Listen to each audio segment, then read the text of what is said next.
Hello बच्चों, कैसे हो आप लोग? तो हम लोग बात कर रहे थे बायोलॉजी का फर्स्ट चैप्टर जैव प्रक्रम।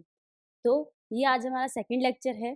फर्स्ट लेक्चर के अंदर हम लोगों ने डिस्कस किया था कि लाइफ प्रोसेस या फिर जैव प्रक्रम किसे बोलते हैं और उसकी अभिक्रियाएं कौन-कौन सी होती है। उसमें हम लोगों ने बात करा था कि जैव प्रक्रम के अंदर हम लोगों ने पहली अभिक्रिया की बात करी थी पोषण। पोषण किसे कहते हैं और हमने बात करी थी पोषण के प्रकार। फिर उसके बाद मैंने आप लोगों को बताया था कि जब भी हम कोई भी अभिक्रिया स्टार्ट करेंगे, जैसे हम मैंने आपको बताया था कि 4 अभिक्रियाएँ होती है। पहली होती है पोषण, दूसरी होती है श्वसन, तीसरी होती है परिवहन और चौथी होती है उत्सर्जन। तो मैंने आपको बताया था कि हम जिस भी अभिक्रिया की बात करेंगे, उसमें हम सबसे पहले पढ़ेंगे अभिक्रिया की डेफिनेशन। पहले हम समझेंगे, जैसे हम लोगों ने बात करी थी पोषण की, तो हम समझेंगे पोषण क्या होता है? मतलब पोषण का एक ओवरव्यू लेंगे कि पोषण क्या होता है। फिर उसके बाद में हम लोग बात करेंगे कि जंतुओं में पोषण किस प्रकार होता है और पादपों में पोषण किस प्रकार होता है। तो हम लोगों ने स्टार्ट किया था हमारी फर्स्ट रिएक्शन पोषण। पोषण की डेफिनेशन क्या थी कि भोजन को ग्रहण करना और उससे एनर्जी लेना, ठीक है।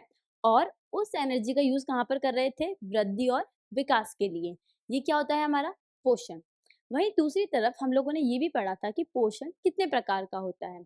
पोषण जो होते हैं वो दो प्रकार के होते हैं, स्वपोषी पोषण और परपोषी पोषण। मतलब ऐसे जीव या ऐसे पौधे जो अपना भोजन खुद बना लेते हैं और ऐसे जीव या ऐसे पौधे जो अपना भोजन खुद नहीं बनाते हैं, दूसरों पर निर्भर करते हैं। मतलब अपने भोजन के लिए दूसरों पर निर्भर करते हैं, ठीक है। तो हम लोगों ने पोषण पढ़ लिया था कि पोषण क्या होता है, पोषण के प्रकार। अब हम लोग बात करेंगे कि पादपों के अंदर या फिर पौधों के अंदर पोषण किस प्रकार होता है। फिर उसके बाद में हम लोग पढ़ेंगे कि जंतुओं में किस प्रकार पोषण होता है और फिर हमारी जो जैव प्रक्रम की फर्स्ट अभिक्रिया है, फर्स्ट क्रिया है, वो समाप्त हो जाएगी। तो पहली क्रिया क्या है जैव प्रक्रम की? पोषण। तो हम उसमें क्या पढ़ने वाले हैं? पादपों के अंदर या फिर पौधों के अंदर पोषण किस प्रकार होता है। तो आइए स्टार्ट करते हैं। तो हम क्या पढ़ने वाले हैं आज कि पौधों में पोषण किस प्रकार होता है। पोषण तो हमें पता चल गया कि पोषण क्या होता है, पर हमें ये नहीं पता कि पौधों में पोषण किस प्रकार होता है। तो पौधों में किस प्रकार पोषण होता है?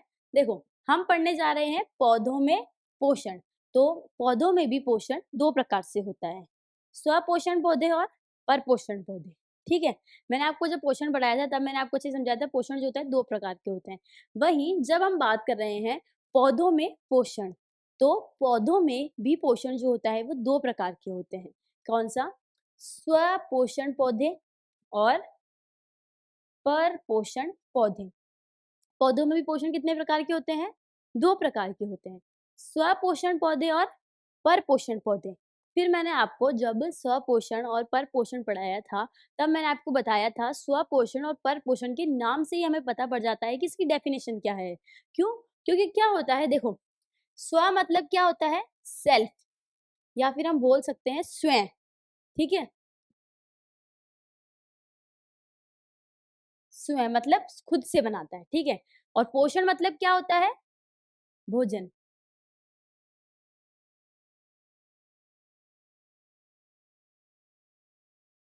तो ऐसे पौधे जो अपना भोजन क्या करते हैं? सेल्फ बनाते हैं, खुद बनाते हैं, उसे हम क्या बोलते हैं? स्वपोषण पौधे। ऐसे पौधे जो अपना भोजन खुद बनाते हैं, उसे हम क्या बोलते हैं? स्वपोषण पौधे। आप लोगों को अगर आपने किसी का भी नाम अच्छे से समझ लिया, तो आप लोगों को डेफिनिशन लर्न करने की ज़रूरत भी नहीं पड़ेगी। आप लोगों ने सिर्फ समझ लिया कि स्वपोषण पौधे मतलब ऐसे पौधे जिससे अपना भोजन खुद बनाते हैं। बस उसे हम क्या कहते हैं? स्वपोषण पौधे। Same to same life process की डेफिनेशंस के थ्रू कि लाइफ प्रोसेस की डेफिनेशन मैंने क्या समझाया था? जैव प्रक्रम मतलब जैव मतलब जीव और प्रक्रम मतलब क्रियाएं। तो कोई भी जीव जीवन जीने के लिए जो जो क्रियाएं करता है उसे हम क्या बोलते हैं? जैव प्रक्रम। वहीं दूसरी तरफ पर मतलब क्या होता है? दूसरे पर। किस पर?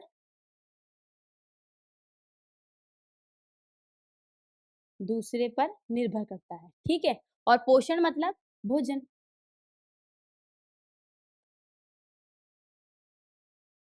ठीक है। तो ऐसे पौधे जो पोषण के लिए किस पर निर्भर करते हैं? दूसरे पौधों पर निर्भर करते हैं। वो क्या कहलाते हैं? परपोषण पौधे। मतलब ये वाले जो ट्री है, जो स्वपोषण पौधे हैं, ये अपना भोजन खुद बना लेंगे, ठीक है? ये किसी दूसरे पर डिपेंड या फिर हम बोल सकते हैं निर्भर नहीं है। किसके लिए निर्भर नहीं है? पोषण के लिए निर्भर नहीं है। परंतु ये वाला जो ट्री है, ये पोषण के लिए दूसरे पौधे पर निर्भर है। क्यों? क्योंकि यह अपना भोजन खुद नहीं बनाता है, यह अपना भोजन किसी दूसरे से प्राप्त करता है, तो पोषण के लिए दूसरे पर निर्भर करता है, ठीक है? या फिर हम एक चीज और बोल सकते हैं, क्या बोल सकते हैं? देखो, हम बोल सकते हैं जिसके अंदर प्रकाश संश्लेषण होता है। जिन पौधों के अंदर प्रकाश संश्लेषण होता है, उसे क्या बोलते हैं? स्वपोषी पौधे बोलते हैं। क्या लाइन है? कि जिन पौधों के अंदर क्या हो रहा है? प्रकाश संश्लेषण हो रहा है, उसे हम क्या बोलेंगे? स्वपोषी पौधे या फिर स्वपोषण पौधे। वहीं दूसरी तरफ जिसमें प्रकाश संश्लेषण नहीं होता है, पढ़ो, ये देखो इसके अंदर प्रकाश संश्लेषण नहीं होता है। ऐसे पौधे जिनमें प्रकाश संश्लेषण नहीं होता है, उसे क्या बोलते हैं? परपोषण पौधे बोलते हैं। आपको समझ में आ रहा होगा कि या तो हम ऐसे बोल सकते हैं कि ऐसे पौधे जो अपना भोजन स्वयं बनाते हैं, दूसरे पर निर्भर नहीं करते हैं, और ऐसे पौधे जो अपना भोजन स्वयं संश्लेषित नहीं करते हैं, अपने भोजन के लिए दूसरों पर निर्भर करते हैं। वहीं दूसरी तरफ एक और लाइन यूज कर सकते हैं, प्रकाश संश्लेषण जिसमें होता है वो क्या कहलाते हैं? स्वपोषण पौधे, और जिसमें प्रकाश संश्लेषण नहीं होता है वो क्या कहलाते हैं? परपोषण पौधे। अब हमारे माइंड में आना चाहिए कि प्रकाश संश्लेषण क्या होता है, ठीक है? प्रकाश संश्लेषण क्या है? प्रकाश संश्लेषण क्या है? पौधे जिस विधि से, जिस तरीके से अपने फूड का निर्माण करते हैं, पौधे जिस विधि से अपना भोजन बनाते हैं, उसे क्या बोलते हैं हम? प्रकाश संश्लेषण। कैसे बनाते हैं? देखो, ये मान लो ये ट्री है, इसने क्या करा, चलो फिर मैं यहाँ बना देती हूँ। ये ट्री है, इसने क्या करा, इस पे सनलाइट जाती है, ठीक है? ये पेड़ है, ये इसकी लीफ है, इस पे क्या जाती है? सनलाइट जाती है। तो इस पेड़ की ट्री ने क्या करा? सनलाइट को अब्सॉर्ब किया, ठीक है? सनलाइट को अब्सॉर्ब किया, एनवायरनमेंट से ली कार्बन डाइऑक्साइड। क्या लिया? Carbon dioxide. और यहाँ से क्या लिया? जल, ठीक है? तो क्या करा? पौधों ने क्या करा? वातावरण से क्या लिया? कार्बन डाइऑक्साइड, और सूर्य के प्रकाश का किया अवशोषण, और जड़ से क्या लिया? जल, और क्या बना दिया? भोजन।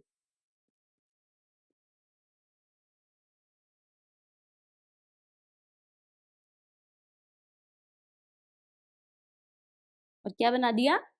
भोजन। और भोजन किस रूप में बनाया?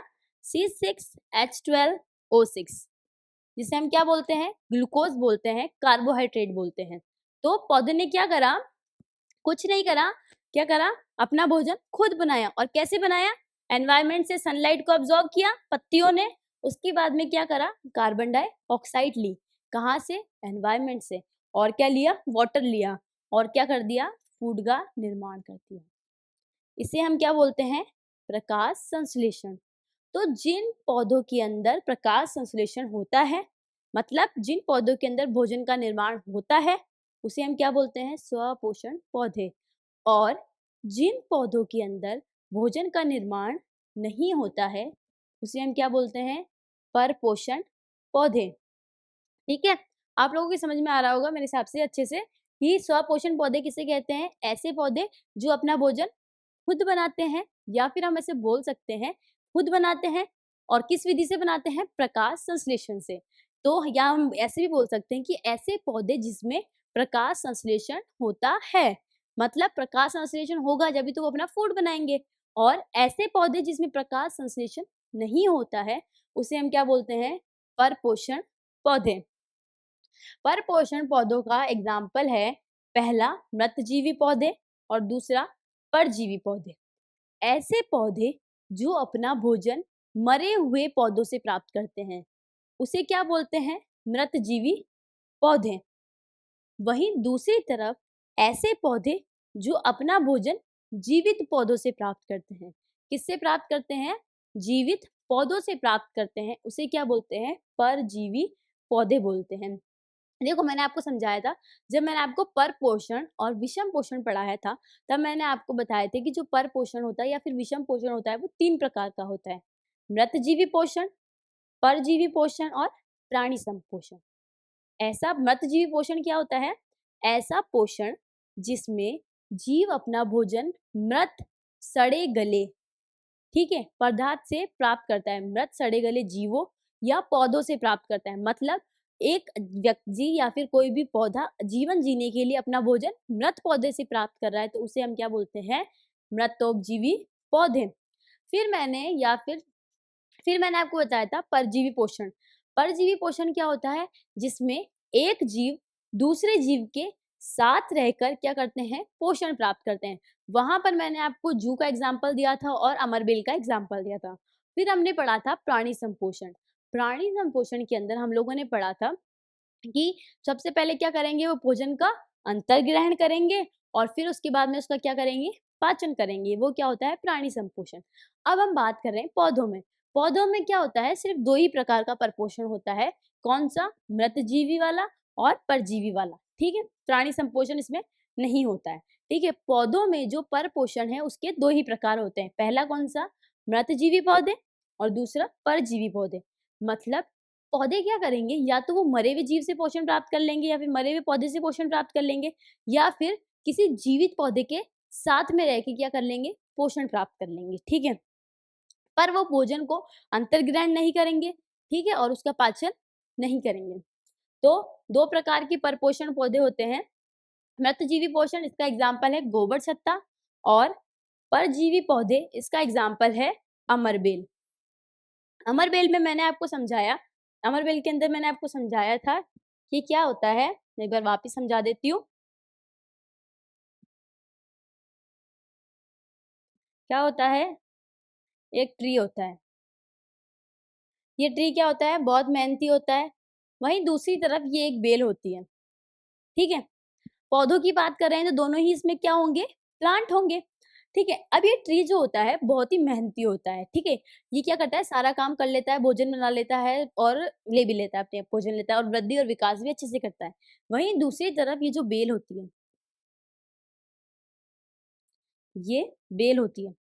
ये बेल क्या होती है? बहुत ही आलसी होती है, ठीक है? ये बेल क्या होती है? बहुत ही आलसी होती है। ये सोचती है कि मेरे को ना भोजन बनाने में बहुत ज़ोर आता है, ठीक है? काश ऐसा हो कि कोई आए और मुझे भोजन बना-बनाया ला के दे दे और मैं उसे खा लूँ, पर ऐसा तो हो नहीं सकता। तो ये क्या दिमाग लगाती है? ये सोचती है, क्या क्यों ना मैं इस पेड़ के ऊपर ग्रो करूँ? ये पेड़ क्या करता है? अपना भोजन खुद बनाता है और बहुत ही मेहनती है। तो ये सोचती है कि अगर मैं इस पेड़ के ऊपर रहूँगी, तो जब ये पेड़ अपने खुद के लिए क्या बनाएगा? भोजन बनाएगा, तो उसमें से मुझे भी थोड़ा-सा भोजन दे देगा। जब ये इसके ऊपर रहेगी, तो ये क्या करेगा? इसको भी थोड़ा-सा भोजन दे देगा, या फिर नहीं भी देगा तो ये क्या कर लेगी? उससे ले लेगी, उससे सग कर लेगी। तो ये क्या करती है? इस पे ग्रो करती है। ठीक है? और जो ये पौधा अपने लिए भोजन बनाता है, उससे क्या करती है? थोड़ा-थोड़ा भोजन अपने लिए रह लेती है। मतलब एक जीव दूसरे जीव के साथ रहकर, बेल किसके साथ रह रही है? पेड़ के साथ रहकर क्या करती है? पोषण प्राप्त करती है। उसे हम क्या बोलते हैं? परजीवी पोषण या फिर परजीवी पौधे। ठीक है? क्लियर होगा कि बेल किसके साथ रहेगी? पेड़ के साथ, और क्या करेगी? पोषण प्राप्त करेगी और क्या करेगी? धीरे-धीरे पूरे पेड़ के ऊपर ग्रो कर जाएगी। तो आप लोगों को क्लियर होगा कि पौधों में पोषण जो होता है वो 2 प्रकार का होता है, ठीक है? कौन-कौन सा? स्वपोषण पौधे और परपोषण पौधे। अब हम आगे बात करते हैं। आगे, थोड़ी देर पहले मैंने आपको बताया कि स्वपोषण पौधे क्या होते हैं? ऐसे पौधे जिसके अंदर क्या होता है? प्रकाश संश्लेषण होता है। प्रकाश संश्लेषण मैंने क्या बताया आपको कि पौधे जिस भी विधि के द्वारा क्या बनाते हैं? भोजन बनाते हैं, उसे हम क्या बोलते हैं? प्रकाश संश्लेषण। तो इस विधि के अंदर क्या होता है? देखो क्या होता है सबसे पहले, नॉर्मली तो आपको पता है कि प्रकाश संश्लेषण क्या होता है। सबसे पहले मैं आपको बताती हूँ क्लोरोप्लास्ट के बारे में, ठीक है। क्लोरोप्लास्ट और हरित लवक। प्रकाश संश्लेषण पढ़ने से पहले अपन को क्या पढ़ना है, क्लोरोप्लास्ट या हरित लवक, ठीक है। क्या होता है, पत्ती में हरे रंग की बिंदु, हरे कण दिखाई देते हैं। यह हरी बिंदु कोशिकांग है। क्या बोल रहा है, ये हमारी पत्ती है, इसमें क्या होते हैं, हरे रंग के कण। क्या होंगे, हरे रंग के कण।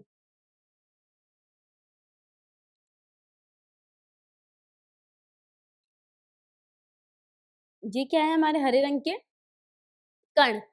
पत्ती में हरे रंग के बिंदु या फिर कण दिखाई देते हैं। इन्हें कण को क्या बोलते हैं, कोशिकांग, जिन्हें हम हरित लवक या फिर क्लोरोप्लास्ट बोलते हैं, ठीक है। ये क्या बोल रहा है कि पत्ती के अंदर छोटे छोटे कण होते हैं। मान लो मेरा हाथ पत्ती है, इसके अंदर क्या होगा, छोटे छोटे कण उपस्थित होंगे। उन कण को हम क्या बोलते हैं, हरित लवक या फिर क्लोरोप्लास्ट। क्या है वो, क्लोरोप्लास्ट। और वो क्या होते हैं, हमारे कोशिकांग होते हैं। 9th क्लास के अंदर हम लोगों ने पढ़ा होगा कि कोशिका के अंदर कोशिकांग होते हैं, माइटोकॉन्ड्रिया, हरित लवक। तो हम क्या बात कर रहे हैं, उसी हरित लवक की बात कर रहे हैं कि पत्ती के अंदर छोटे छोटे से क्या होते हैं, कण होते हैं। क्या होते हैं, पत्ती के अंदर छोटे छोटे कण होते हैं। इन कण को हम क्या बोलते हैं, हरित लवक बोलते हैं या फिर क्लोरोप्लास्ट बोलते हैं। इन कण के अंदर क्या होता है, एक संरचना होती है। इन कण के अंदर क्या है,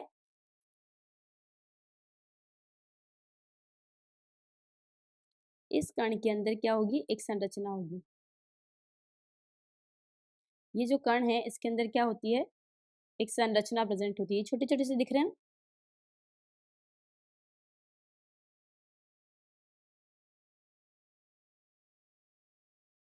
इस कण के अंदर एक संरचना पाई जाती है जिसे हम क्या बोलते हैं, पर्णहरित। क्या बोलते हैं, पर्ण,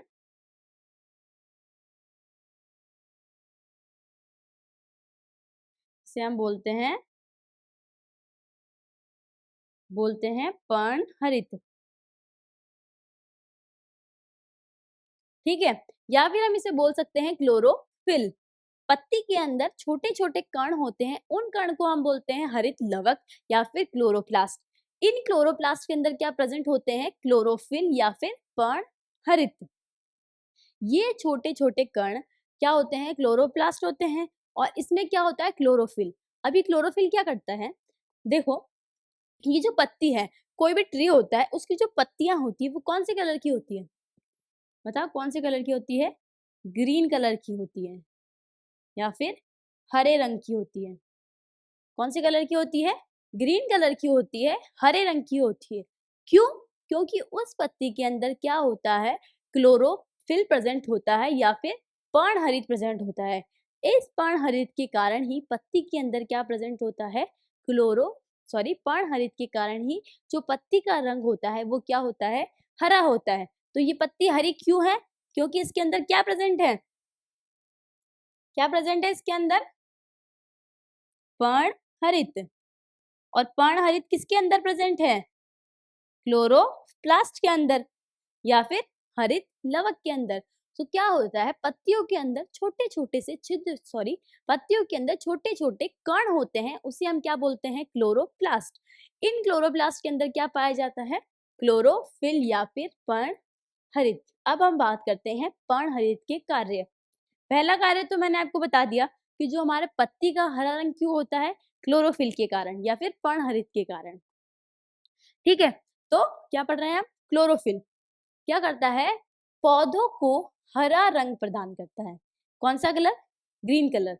ये हमारी लीफ है और इस लीफ को क्या कर रहा है, ये ग्रीन कलर प्रदान कर रहा है, ठीक है। सेकंड क्या है, फर्स्ट तो हो गया ग्रीन कलर, सेकंड है सौर ऊर्जा को रासायनिक ऊर्जा में परिवर्तित करता। मतलब मैंने आपको बताया ये सूर्य के प्रकाश का अवशोषण कौन करेगा, ये सूर्य का प्रकाश पत्तियों पर गिरेगा। अब सूरज है वो आसमान के अंदर है, अब वो अपना क्या दे रहा है, रोशनी दे रहा है। ये सूर्य का जो प्रकाश है वो सभी जगह जा रहा है, तो ये प्रकाश क्या जाएगा, पौधों की पत्तियों पर भी जाएगा, ठीक है। अब ऑब्वियसली बात है कि सूर्य का प्रकाश जो है सब जगह जाएगा। अब क्या करेगा, जब ये पत्तियों के ऊपर जाएगा तो पत्तियां क्या करेगी, इसे अब्सॉर्ब कर लेगी, ठीक है। और क्या करेगी, ये सोचती है कि क्यों ना मैं इतना सारा प्रकाश आ रहा है, इतनी सारी एनर्जी आ रही है, तो मैं क्या कर लूँ, उसका अवशोषण कर लूँ, ठीक है? और फिर बाद में मैं इसे काम में ले लूँगी। तो क्या होता है, ये क्या करती है, जो आने वाली सौर ऊर्जा को किसमें परिवर्तित करती है? केमिकल एनर्जी में। तो सौर ऊर्जा को रासायनिक ऊर्जा में परिवर्तित करती है, मतलब सूर्य से आने वाली सौर ऊर्जा का क्या करती है? अवशोषण करती है, उसे अब्ज़ॉर्ब करती है और फिर क्या करती है, उसे केमिकल एनर्जी, रासायनिक ऊर्जा में क्या करती है? परिवर्तित करती है। ठीक है, समझ में आया है? तो क्लोरोफिल क्या करता है?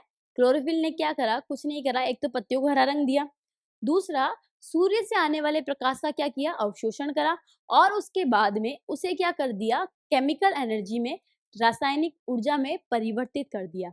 ये रासायनिक ऊर्जा वो अपने दिन मतलब पौधे के अंदर जो भी गतिविधि होगी या फिर बोल सकते हो पौधे के अंदर जो भी काम चल रहे होंगे उसके अंदर क्या करेगी? यूज़ में आ जाएगी, ठीक है? जैसे कोई भी फूड मॉलिक्यूल का ट्रांसफर करना है, उसमें एनर्जी चाहिए होगी, तो उसमें क्या करेंगे? इस एनर्जी का यूज़ कर लेंगे, ठीक है? या फिर फोटोसिंथेसिस में भी या फिर प्रकाश संश्लेषण में भी इस एनर्जी का क्या कर सकते हैं? यूज़ कर सकते हैं, ठीक है? इस एनर्जी का यूज़ कहाँ पे कर सकते हैं हम? प्रकाश संश्लेषण के अंदर कर सकते हैं, है ना? और फूड को ट्रांसफ़र करने में करते हैं, तो पत्ती के अंदर क्या है? क्लोरोफिल। ये क्लोरोफिल क्या करेगा? एक तो पत्तियों को हरा रंग देगा और सूर्य से आने वाली ऊर्जा का अवशोषण करेगा और उसे किसमें कन्वर्ट करेगा? केमिकल एनर्जी में। तो क्लोरोफिल के क्या काम होते हैं? 2 काम होते हैं। पहला, हरा रंग प्रदान करना और सौर ऊर्जा को रासायनिक ऊर्जा में परिवर्तित करना, ठीक है? तो अच्छे से समझ में आया क्लोरोफिल कहाँ पर प्रेजेंट होता है? क्लोरोफिल प्रेजेंट होता है क्लोरोप्लास्ट के अंदर, ठीक है? पत्ती पर छोटे-छोटे से कण होते हैं, इन कण को हम क्या बोलते हैं? पत्ती पर क्या होते हैं? छोटे-छोटे कण। इन कण को हमने क्या बोल दिया? क्लोरोप्लास्ट। इनके अंदर क्या होती है? एक संरचना होती है क्लोरोफिल। ये क्लोरोफिल क्या करती है? पत्ती को हरा रंग देती है और सौर ऊर्जा को रासायनिक ऊर्जा में परिवर्तित करती है, ठीक है? समझ में आया? अब हम वापस चलते हैं प्रकाश संश्लेषण पर,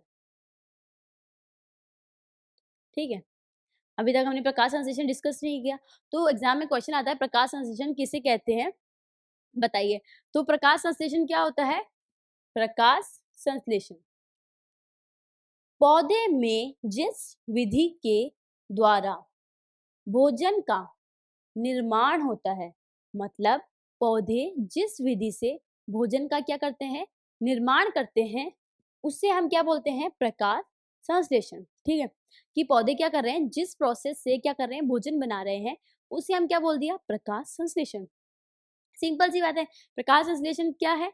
कुछ नहीं है कि पौधे जिस विधि से क्या बना रहे हैं? भोजन बना रहे हैं।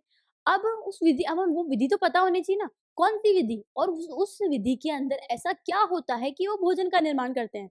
अगर प्रकाश संश्लेषण पूछा तो हम ऐसे बोल देंगे कि पौधे जिस विधि से अपना भोजन का निर्माण करते हैं, उसे हम क्या बोलते हैं? प्रकाश संश्लेषण। पर हमें पता तो होना चाहिए ना कि उस विधि के अंदर आखिर ऐसा क्या होता है कि क्या करता है? भोजन का निर्माण हो जाता है।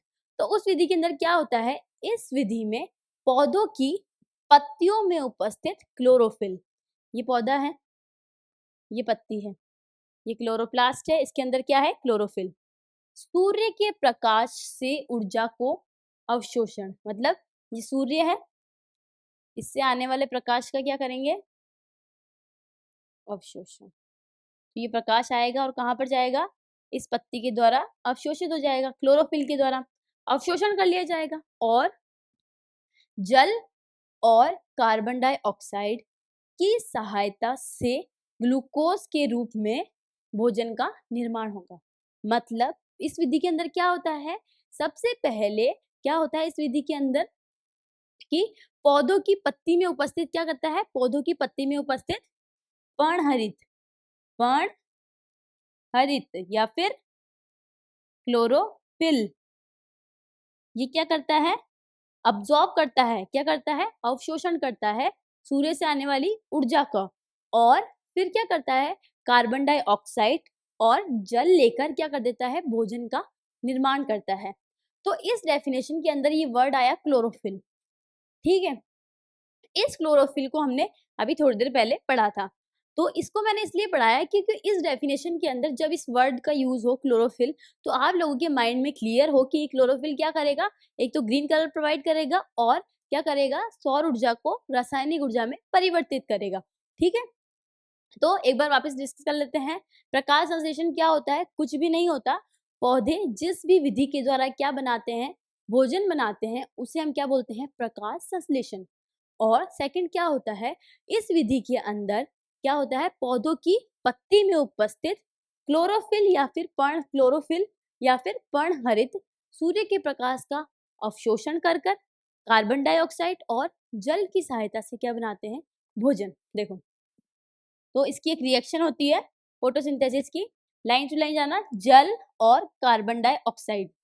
ये कार्बन डाइऑक्साइड ले लिया, ये हमने ले लिया जल, और ये रिएक्शन किसकी प्रेजेंस में हुई, कहाँ पर हुई, पहले तो हम बात करते हैं सनलाइट में। सनलाइट में, और कहाँ पर हुई, क्लोरोफिल में, पर्णहरित में। पर्णहरित के अंदर क्या होता है, क्या बना दिया जाता है, ग्लूकोज C6H12O6। ये क्या होता है, भोजन। ठीक है, और साथ में क्या रिलीज होती है, ऑक्सीजन। क्या रिलीज होती है, ऑक्सीजन। ठीक है, ये मैं आपको बताऊंगी कि ऑक्सीजन क्यों रिलीज होती है। तो प्रकाश, ये क्या होती है, फोटोसिंथेसिस की रिएक्शन या फिर प्रकाश संश्लेषण की रिएक्शन के बारे में पूछे तो क्या करना, कुछ नहीं, जल और कार्बन डाइऑक्साइड और जल सूर्य के प्रकाश की उपस्थिति में क्लोरोफिल के अंदर क्या करते हैं, भोजन का निर्माण करते हैं। अब ये क्या है, ऑक्सीजन रिलीज हुई, अभी इतना याद रखना, ऑक्सीजन ही होती है। तो प्रकाश संश्लेषण क्लियर होगा कि प्रकाश संश्लेषण क्या होता है, जिस विधि से भोजन बनता है उसे हम क्या बोलते हैं, प्रकाश संश्लेषण। और इस विधि के अंदर कार्बन डाइऑक्साइड, जल मिलकर क्या बना देते हैं, भोजन बना देते हैं। कहाँ पर, क्लोरोफिल के अंदर। ठीक है, तो आगे बढ़ते हैं अब। एग्जाम में क्वेश्चन आता है कि प्रकाश संश्लेषण किसे कहते हैं। प्रकाश संश्लेषण की अभिक्रिया कितने चरणों में संपन्न होती है, प्रकाश संश्लेषण की अभिक्रिया के चरणों को समझाइए। ठीक है, तो प्रकाश संश्लेषण किसे कहते हैं, तो आप डेफिनेशन लिखेंगे कि जिस विधि से पौधों में भोजन का निर्माण होता है, और उस विधि के बारे में बता देंगे। फिर जब पूछेगा वो कि प्रकाश संश्लेषण के चरण समझाइए, कि या फिर प्रकाश संश्लेषण की अभिक्रिया कितने चरणों में संपन्न होती है, तो हमें बोलना है कि प्रकाश संश्लेषण की अभिक्रिया 3 चरणों में संपन्न होती है। कितने चरणों में, 3 चरणों के अंदर संपन्न होती है। पहला, फर्स्ट है क्लोरोफिल द्वारा प्रकाश ऊर्जा का अवशोषण करना, मतलब क्या करना, ऊर्जा को अब्सॉर्ब करना। और कौन करेगा, क्लोरोफिल। तो बार बार इस वर्ड का यूज हो रहा है, इसीलिए मैंने आपको समझाया है कि क्लोरोफिल किस काम में आएगा, कि एनर्जी को कन्वर्ट करने में। ठीक है, तो क्लोरोफिल द्वारा क्या होगा, ये पत्ती है, इसने क्या करा, एनर्जी को अब्सॉर्ब कर लिया। बार बार चित्र बना रही हूँ, अब तक तो आप लोगों को याद ही हो चुका होगा।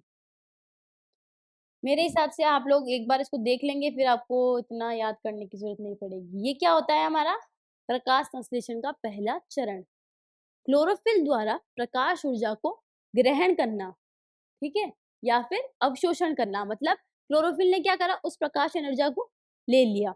ठीक है, अब सेकंड स्टेप क्या होता है, प्रकाश ऊर्जा को रासायनिक ऊर्जा में परिवर्तित करना। और प्रकाश ऊर्जा या फिर सौर ऊर्जा को किसमें परिवर्तित करना, रासायनिक ऊर्जा में। ये काम कौन करता है, क्लोरोफिल।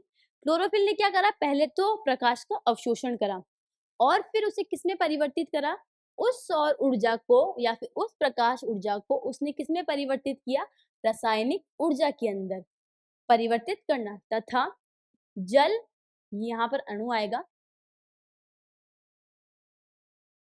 जल अणु का हाइड्रोजन तथा ऑक्सीजन में अपघटन। ठीक है, पहला स्टेप क्या है, पत्ती ने या फिर क्लोरोफिल ने क्या करा, सौर ऊर्जा को अवशोषण करा। दूसरा, उस अवशोषित ऊर्जा को केमिकल एनर्जी में कन्वर्ट करा।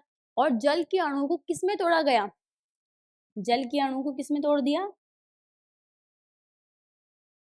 हाइड्रोजन और ऑक्सीजन।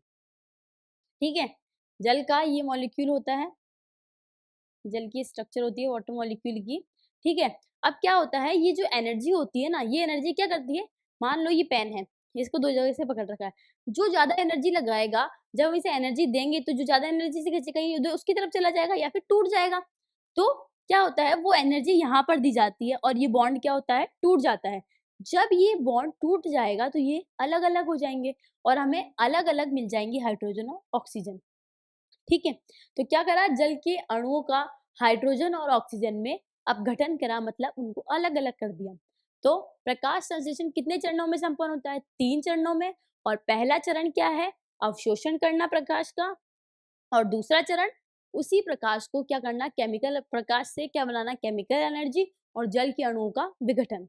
और तीसरा क्या है, कार्बन डाइऑक्साइड का कार्बोहाइड्रेट में अपचयन। मतलब कार्बन डाइऑक्साइड से क्या बना देना, कार्बोहाइड्रेट बना देना या फिर भोजन बना देना। उसे हम क्या बोलते हैं, प्रकाश संश्लेषण के तीनों चरण। ठीक है, पहले चरण में तो क्या हुआ कि पत्ती ने क्या करा, अवशोषण करा। दूसरे मॉलिक्यूल में वाटर का ब्रेकडाउन हुआ और हमें क्या मिल गई, हाइड्रोजन गैस। ठीक है, इसमें हमें मिला हाइड्रोजन गैस और ऑक्सीजन गैस। ये हाइड्रोजन गैस और ये ऑक्सीजन गैस में से क्या होता है, ये हाइड्रोजन क्या हो जाती है, यूज में आ जाती है। देखो, CO2 होता है, वाटर होता है,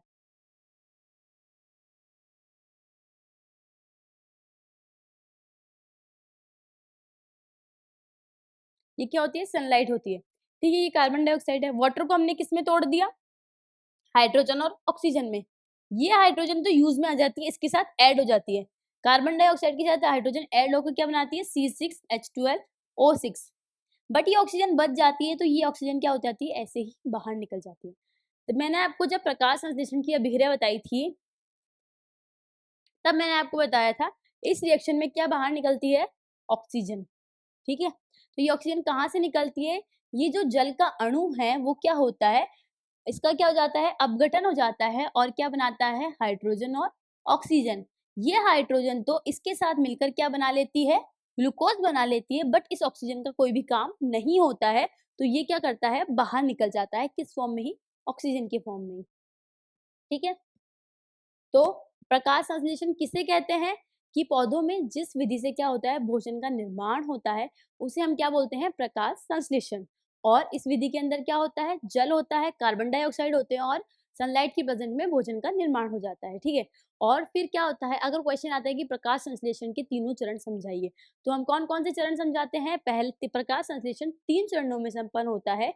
क्लोरोफिल द्वारा सूर्य के प्रकाश का अवशोषण करना, और फिर उसे क्या होता है, केमिकल एनर्जी में कन्वर्ट करना और जल के अणुओं का विघटन करना। ये क्या होता है, हमारा सेकंड चरण। और अंतिम चरण के अंदर का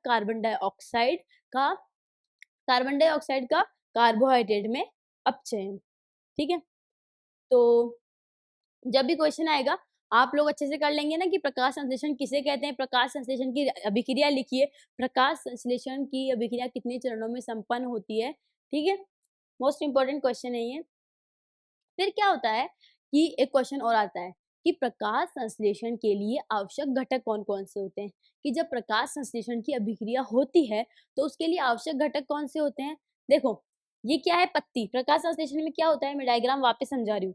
मैंने इतनी बार डायग्राम समझाया कि आप लोगों को अब तक तो पूरी रिएक्शन ही याद हो चुकी होगी। प्रकाश संश्लेषण किसे कहते हैं ये भी याद हो गया होगा। ठीक है, सूर्य के प्रकाश का अवशोषण कौन करता है, ये पत्ती। एनवायरमेंट से लिया इसने कार्बन डाइऑक्साइड और वुड से लिया जड़ जल और क्या बना दिया, भोजन। तो मैं रिएक्शन लिख देती हूँ, CO2 प्लस वाटर मॉलिक्यूल किसकी प्रेजेंस में, सनलाइट की प्रेजेंट में। ठीक है, कहाँ पर, क्लोरोफिल में या फिर पर्णहरित में। क्या बनाते हैं, C6H12O6, ये क्या बनाते हैं, भोजन बनाते हैं। ठीक है, ये क्या है, हमारी प्रकाश संश्लेषण। तो इस अभिक्रिया में क्वेश्चन आता है कि प्रकाश संश्लेषण की अभिक्रिया के लिए आवश्यक घटक, कि किस घटकों के बिना ये अभिक्रिया नहीं हो सकती है। तो सबसे पहला है सूर्य का प्रकाश। जब ये सूर्य का प्रकाश ही नहीं होगा तो प्रकाश संश्लेषण की अभिक्रिया का पहला चरण ही नहीं होगा। पहला चरण मैंने क्या बताया, जो पत्ती है वो क्या कर रही है, सूर्य के प्रकाश का अवशोषण कर रही है। जब सूरज ही नहीं होगा तो पत्ती किसका अवशोषण करेगी, ठीक है। तो सबसे इंपॉर्टेंट घटक कौन सा होता है? सूर्य।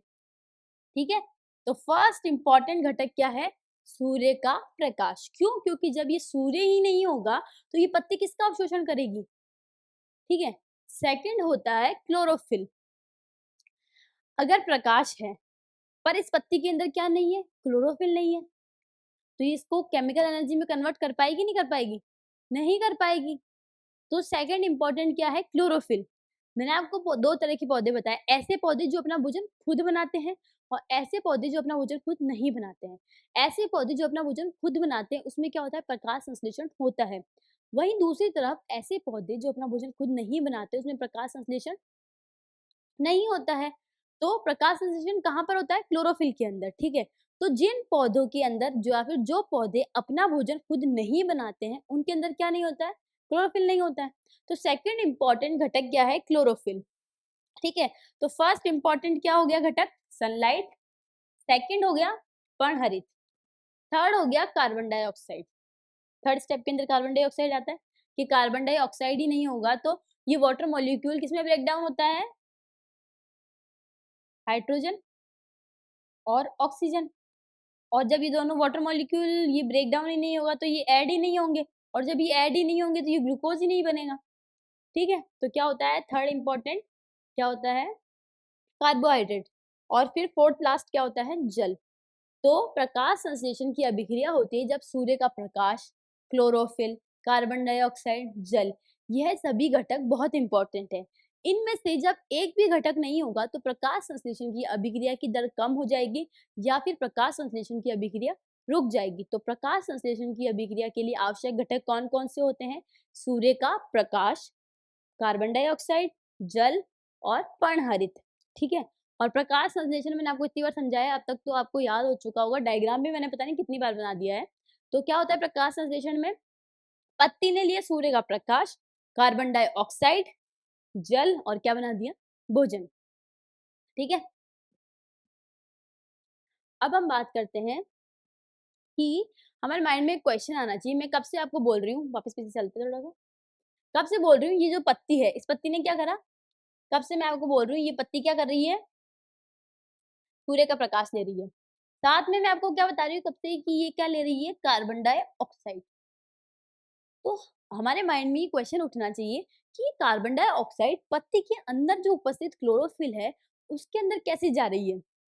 अब तक तो आप लोग माइंड में क्वेश्चन आना चाहिए कि ये पत्ती के पास में पत्ती के पास में ऐसा क्या है जो ये कार्बन डाइऑक्साइड एनवायरनमेंट से पत्ती के अंदर तक जा रही है?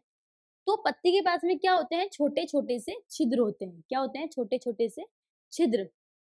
पत्ती के ऊपर क्या होते हैं?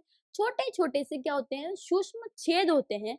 उन छेद की सहायता से या फिर उन छिद्रों की सहायता से क्या होता है? गैसों का विनिमय होता है। ठीक है। तो क्वेश्चन आता है रंध्र किसे कहते हैं? रंध्रों के खुलने व बंद होने की क्रियाविधि को समझाइए। तो रंध्र क्या होते हैं? पत्ती की सतह पर छोटे-छोटे सूक्ष्म छिद्र उपस्थित होते हैं। इन सूक्ष्म छिद्रों को रंध्र कहते हैं। ये जो पत्ती है इस पर छोटे-छोटे से छिद्र हैं। इसे हम क्या बोलते हैं? रंध्र बोलते हैं। इन्हीं रंध्रों की सहायता से कार्बन डाइऑक्साइड क्या होता है? कोशिका के अंदर जाता है। और जो ऑक्सीजन होता है, जब मैंने आपको प्रकाश संश्लेषण की रिएक्शन बताई थी, देखो प्रकाश संश्लेषण की रिएक्शन में मैंने आपको बताया कि क्लोरोफिल के अंदर क्या बनेगा? फिर ऑक्सीजन। ये ऑक्सीजन वहां पर क्या करेगा? ये ऑक्सीजन पत्ती में उपस्थित छिद्र से बाहर आ जाएगा। ठीक है। पत्ती में उपस्थित छिद्र से बाहर आ जाएगा।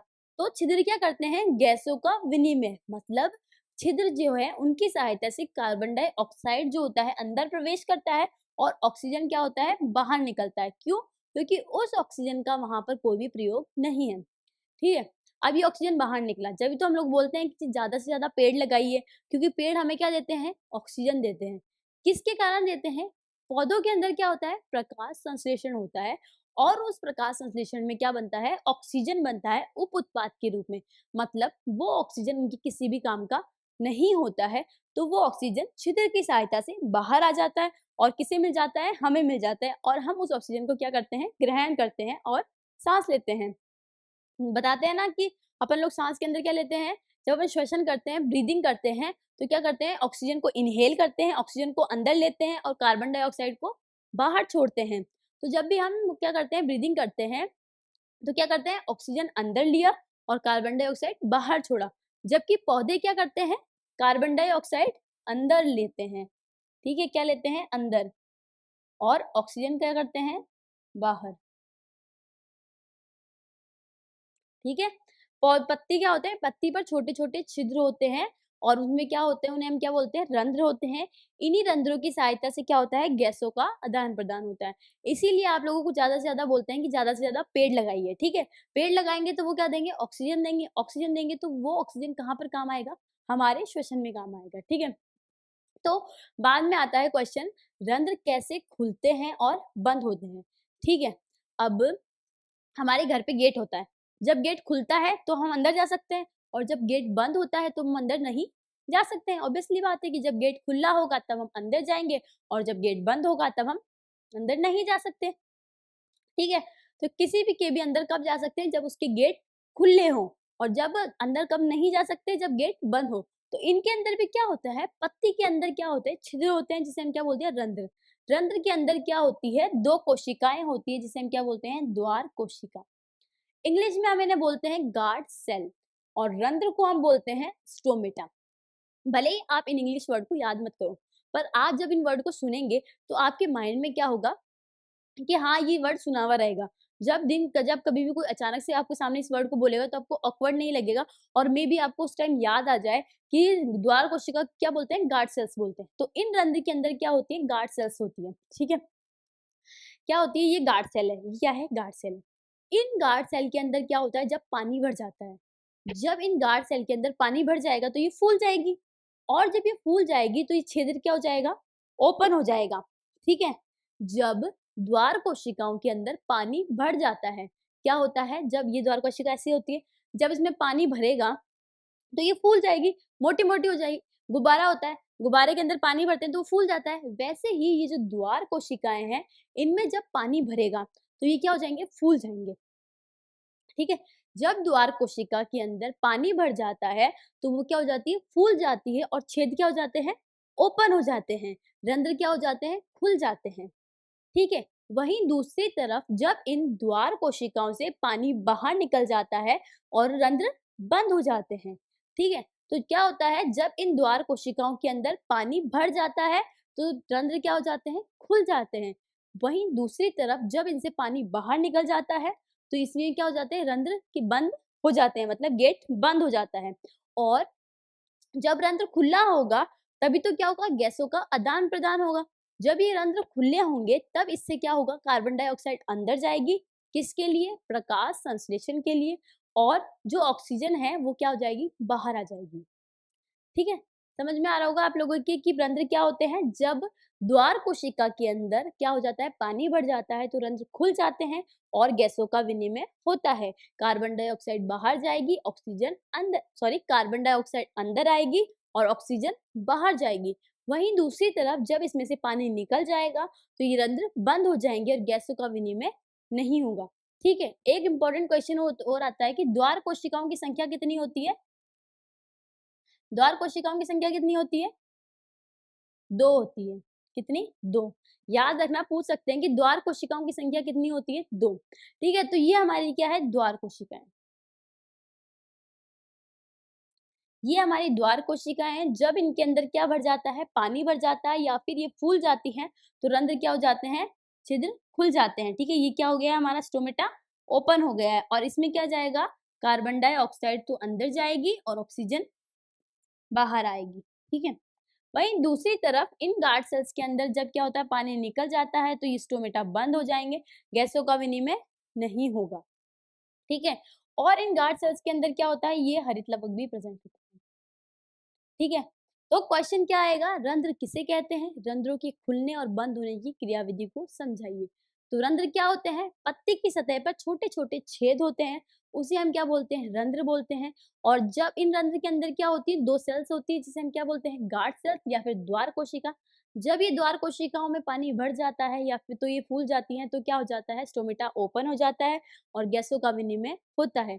और जब इन द्वार कोशिकाओं से पानी बाहर निकल जाता है तो गैसों का विनिमय बाहर निकल जाता है तो वो सूख जाती है। सॉरी, जब इनमें से पानी बाहर निकल जाता है तो स्टोमेटा बंद हो जाते हैं। ठीक है? अब हम बात करते हैं पत्ती की अनुप्रस्थ काट का। आपकी बुक में एक डायग्राम दे रखा है, उस डायग्राम को मैं डिस्क्राइब कर देती हूँ, मे भी पूछ सकते हैं। पत्ती है ये पत्ती, ठीक है? इसको हमने यहाँ से काटा। इस पत्ती को जब हमने यहाँ से काटा तो ये हमें ऐसी दिखाई देती है, ठीक है? तो मान लो ये मेरा हाथ क्या है, पत्ती होती है। पत्ती की सबसे बाहरी सतह को हम क्या बोलते हैं, ऊपरी बाह्य त्वचा, ठीक है? पत्ती की सबसे आउटर मोस्ट लेयर को क्या बोलते हैं, ऊपरी बाह्य त्वचा। इस ऊपरी बाह्य त्वचा के ऊपर एक पतली मोम की लेयर होती है, ठीक है? ये क्या है, पत्ती की बाहरी ऊपरी बाह्य त्वचा, अपर एपिडर्मिस, ठीक है? तो पत्ती पे सबसे ऊपर क्या होती है, ऊपरी बाह्य त्वचा। इस ऊपरी बाह्य त्वचा पर एक मोम की पतली लेयर होती है। क्या होती है, मोम की पतली लेयर होती है, मोम की या फिर क्यूटिकल की पतली लेयर होती है, ठीक है?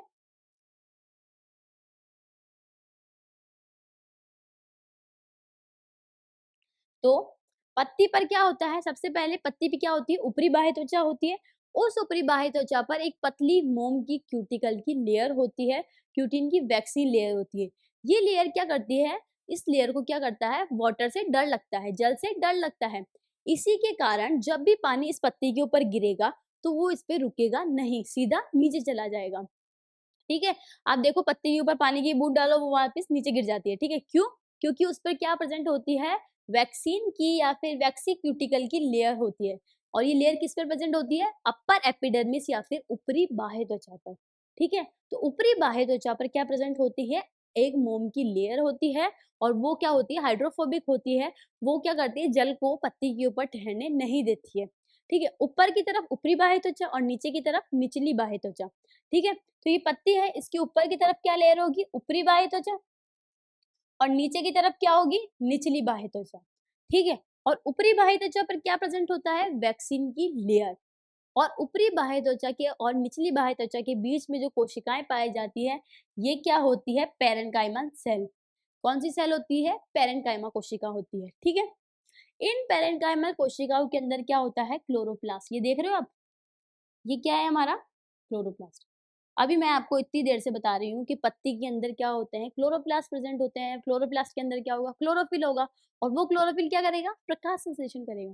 तो पत्ती की ऊपर अपर एपिडर्मिस के नीचे क्या होती है, पेरेन्काइमल सेल्स होती है, उनके अंदर क्या होता है, क्लोरोप्लास्ट, ठीक है? अब समझ में आ रहा है कि क्लोरोप्लास्ट कहाँ पर प्रेजेंट होता है। मैं कब से आपको बोल रही हूँ कि पत्ती के अंदर क्लोरोप्लास्ट है, क्लोरोप्लास्ट में क्लोरोफिल है।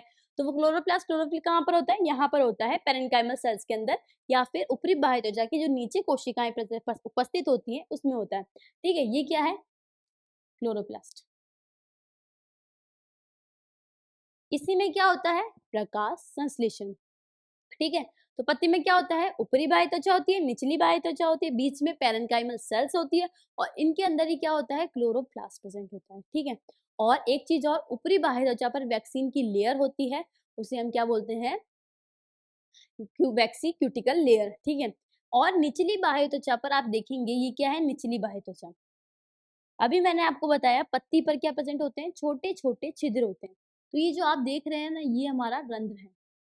ये क्या है, हमारा रंध्र, छिद्र। पत्ती की ऊपरी बाह्य त्वचा और निचली बाह्य त्वचा दोनों पर रंध्र उपस्थित होते हैं। क्या होता है, पत्ती पर क्या होते हैं, मैंने कहा पत्ती पर छोटे छोटे छेद होते हैं, जिसे हम क्या बोलते हैं, रंध्र बोलते हैं। ये रंध्र ऊपर भी प्रेजेंट होते हैं और नीचे भी प्रेजेंट होते हैं पत्ती के। परंतु जो निचली बाह्य त्वचा पर जो रंध्रों की संख्या होती है वो ज्यादा होती है, ठीक है? अभी इतना याद रखो कि निचली बाह्य त्वचा पर या फिर पत्ती के निचले वाले भाग में क्या होता है, रंध्रों की संख्या ज्यादा होती है, ठीक है? और ऊपर भी रंध्र प्रेजेंट होते हैं। इन्हीं रंध्र से क्या होगा, कौन अंदर जाएगा, कार्बन डाइऑक्साइड और ऑक्सीजन जो होता है बाहर आ जाता है और उस ऑक्सीजन को हम क्या कर लेते हैं, ले लेते हैं, इनहेल कर लेते हैं, ठीक है? तो पत्ती की अनुप्रस्थ काट आपको समझ में आई होगी। और फिर इसके अंदर क्या होता है, बीच में जो क्या होता है, ये प्रेजेंट होता है, इसे हम क्या बोलते हैं, मिडरिब, ठीक है? इसके अंदर क्या प्रेजेंट होता है, ये क्या है, इसको मैंने यहाँ बड़ा करके बनाया है, ये क्या है, वस्कुलर बंडल। इसके अंदर क्या है, जाइलम है और फ्लोएम है, ठीक है। तो आपकी बात में, आपके माइंड में एक बात आनी चाहिए कि क्या होता है कि ये पेड़ है, पेड़ में, ये पेड़ है, ये पत्ती है, इसने बनाया भोजन, ये हमारी जड़ है, ये भोजन यहाँ से यहाँ कैसे आएगा, हवा में उड़ के आने से तो रहा। अब अगर हवा में उड़ के आएगा तो हमें तो दिखाई नहीं कि हवा में कैसे आया। तो क्या होता है, भोजन का एक स्थान से दूसरे स्थान पर क्या करना, स्थानांतरण। और वहीं दूसरी तरफ यहाँ पर क्या था, जड़, जल, सॉरी, इस जड़ ने क्या करा, जल लिया। ये जल पत्ती के पास में जाता है। मैंने आपको बताया कि प्रकाश संश्लेषण में पत्ती क्या करती है, कार्बन डाइऑक्साइड लेती है और जल लेती है। तो जल जड़ से पत्ती के पास में कैसे पहुंचा, ठीक है। उसके लिए क्या होता है, ट्रांसफर किया जाता है, कैसे, जाइलम और फ्लोएम के थ्रू। जब हम क्या करेंगे, परिवहन पढ़ेंगे, प्रकाश संश्लेषण की तीसरी अभिक्रिया, उसमें मैं आपको बताऊंगी कि जो भोजन यहाँ पर बना, क्या बना, भोजन, वो पत्ती से जड़ के अंदर कैसे पहुंचा, ठीक है। और जो जल जड़ से पत्ती के पास में कैसे पहुंचा, तो वो किसके थ्रू पहुंचता है, परिवहन के थ्रू। क्या होता है, परिवहन होता है। और ये परिवहन किसके थ्रू होता है,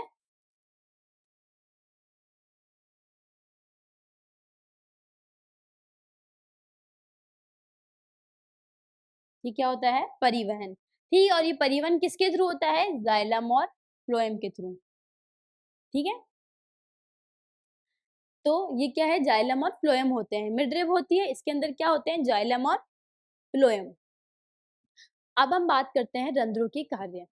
पत्ती की छोटी सतह पर छोटे छोटे छिद्र होते हैं, ये छिद्र क्या करते हैं, कुछ कार्य करते हैं। गैसों का विनिमय, मैंने आपको बताया, ये छेद क्या करते हैं, पत्ती है, कार्बन डाइऑक्साइड अंदर जाएगी और ऑक्सीजन बाहर आएगी, ठीक है। और वाष्पोत्सर्जन, वाष्पोत्सर्जन क्या होता है, ठीक है। तो वाष्पोत्सर्जन क्या होता है, वाष्प पानी का, या फिर हम बोल सकते हैं वाष्प का उत्सर्जन। वाष्पोत्सर्जन क्या होता है, वाष्प का उत्सर्जन या फिर पानी का वाष्प बनकर उड़ना, ठीक है। पानी जब वाष्प बनकर उड़ जाता है, और वही क्या बनता है, वर्षा का कारण बनता है। आप देखो, पानी को बॉईल करते हो तो पानी क्या करता है, धीरे धीरे वाष्प बनता है, तो वो क्या होता है, हमारा वाष्पोत्सर्जन होता है, ठीक है। तो क्या होता है, सबसे पहले आप लोगों को बताते हैं कि जनरली आप देखते होंगे अपने आसपास, अभी कितनी गर्मी पड़ रही है, हम शाम को क्या करते हैं, अपने आंगन के अंदर जहाँ पर दिन भर धूप रहती है, वहां पर क्या करते हैं, पानी डाल देते हैं, ठीक है। तो उस पानी को जैसे ही हम डालते हैं, तो वो पानी क्या करता है, जल्दी से सूख जाता है। क्यों, वो जो पानी जल्दी से क्यों सूख जाता है, क्योंकि वो पानी क्या होता है, वाष्प बनकर उड़ जाता है। अब आप लोग एक बात बोलोगे कि जब पानी का वाष्प बन के उड़ने के लिए तो गरम गरम चीज भी होनी चाहिए, जैसे हमने वाटर को गरम करा, उसको ताप मिला और फिर वो पानी गरम हुआ, उसके बाद में वो वाष्प बन के उड़ा। पर जो हमारा आंगन है, उसको तो हमने गरम ही नहीं किया। तो क्या होता है, दिन भर उस पे क्या होती है, सनलाइट पड़ती है, धूप पड़ती है। उस धूप से क्या होता है, वो आंगन गरम हो जाता है। जब वो गरम आ जाता है, उसके ऊपर हमने क्या डाला, पानी। अब वो पानी जब उसके ऊपर जाता है, आंगन के ऊपर, तो वो पानी भी क्या हो जाता है, गरम हो जाता है और वाष्प बनकर उड़ जाता है, ठीक है। तो ये क्या होती है, जल की हानि। इसमें क्या हुआ, वाटर लॉस हुआ, ठीक है। पर जल की हानि तो हुई, पर हमारा आंगन भी तो ठंडा हो गया ना, ठीक है। तो क्या होता है, जब भी हम आंगन के अंदर जब दिन में या फिर धूप में, शाम के समय में हम क्या करते हैं, आंगन में पानी डालते हैं, और वो पानी क्या करता है, आंगन जो होता है वो गर्म होता है, उस पे हम जब पानी डालते हैं तो वो पानी भी गर्म हो जाता है और फिर क्या करता है, वाष्प बनकर उड़ जाता है। उससे क्या होता है, जल की हानि तो होती है, परंतु तापमान जो होता है वो कम हो जाता है, आंगन थोड़ा ठंडा हो जाता है, ठीक है। तो वाष्पोत्सर्जन क्या करते हैं, वाष्प बनकर उत्सर्जन होना, या फिर वाष्प का उत्सर्जन, या फिर पानी का वाष्प बनकर उड़ना, ठीक है। इसके वाष्पोत्सर्जन के कार्य क्या होते हैं, अतिरिक्त जल को त्यागने में, ठीक है। हम लोग पौधों की बात कर रहे हैं, तो पौधों के अंदर क्या होता है कि हम लोग ज्यादा पानी दे देते हैं। ज्यादा पानी देने से कुछ नहीं होगा, पौधे को जितना पानी चाहिए वो उतना पानी ही लेगा। जो एक्स्ट्रा पानी होगा वो क्या करेगा, इस पत्ती पर क्या है, छोटे छोटे छिद्र हैं, इन छिद्र से क्या करेगा, वाष्पोत्सर्जन कर देगा। अब आप बोलोगे कि मान लो आंगन तो गर्म था, ठीक है? गैस पे भी जब हम पानी को उबालते हैं, हमने उसको गैस स्टार्ट किया, उससे क्या हुआ, वो गरम हो गया। पर ये पत्ती कैसे गरम हुई? ये पत्ती जब इस पर सूर्य का प्रकाश आता है, क्या आता है? सूर्य का प्रकाश, तो ये क्या हो जाती है? गरम हो जाती है, ठीक है? और फिर क्या हो जाता है? वाटर लॉस हो जाता है, या फिर हम बोल सकते हैं अतिरिक्त जल का त्याग दिया जाता है। कैसे? वाष्प उत्सर्जन हो जाता है कि पत्ती पर क्या होता है, धूप पड़ती रहती है, उससे क्या हो जाती है, गर्म हो जाती है, और फिर जब जल आता है यहाँ पर, और तो क्या हो जाता है, वो वाष्प बनकर उड़ जाता है, ठीक है? तो अतिरिक्त जल को त्यागने में, ठीक है? दूसरा, ताप के नियमन में, मतलब जब दिन भर ये सनलाइट की उसमें रहेगी, तो ये गर्म भी तो हो जाएगी। तो जब ये इसमें वाष्पोत्सर्जन होगा, तो इसका टेम्परेचर क्या होगा? कम हो जाएगा। जैसे हमारा आँगन था, उसमें दिन भर से गर्म रहता है, तो शाम को हमने उसमें पानी डाला, ठीक है? पानी तो वाष्प बनकर उड़ गया, पानी का तो नुकसान हुआ, बट आँगन तो हमारा ठंडा हो गया ना। ठीक है? तो क्या हुआ, ताप के नियमन में, ठीक है? वाष्पोत्सर्जन मैंने आपको इसलिए समझाया है, क्योंकि वाष्पोत्सर्जन का क्वेश्चन पूछ लिया जाता है कि वाष्पोत्सर्जन किसे कहते हैं? वाष्पोत्सर्जन क्या होता है? पानी का वाष्प बनकर उड़ना। और वाष्पोत्सर्जन के वो वाष्पोत्सर्जन क्यों होता है, या फिर वाष्पोत्सर्जन के कार्य क्या होते हैं? अतिरिक्त जल को त्यागने में, या फिर ताप के नियमन में। तो ये क्या होते हैं? हमारे रंध्रों के कार्य होते हैं। तो हम लोगों ने क्या पढ़ा? हम लोगों ने पढ़ा कि पौधों में पोषण किस प्रकार से होता है। तो पौधों में पोषण कैसे होता है? पौधों में पोषण 2 प्रकार से होता है, स्वपोषण और परपोषण। ऐसे पौधे जिसमें प्रकाश संश्लेषण होता है, और ऐसे पौधे जिसमें प्रकाश संश्लेषण नहीं होता है। और हम लोगों ने बात करा कि प्रकाश संश्लेषण किसे कहते हैं? प्रकाश संश्लेषण को अच्छे से समझा। फिर उसके बाद में हम लोगों ने रंध्रों के बारे में भी बात करी, और पत्ती की अनुप्रस्थ काट के बारे में भी बात करी। आई होप आप सभी को अच्छे से समझ में आ रहा होगा।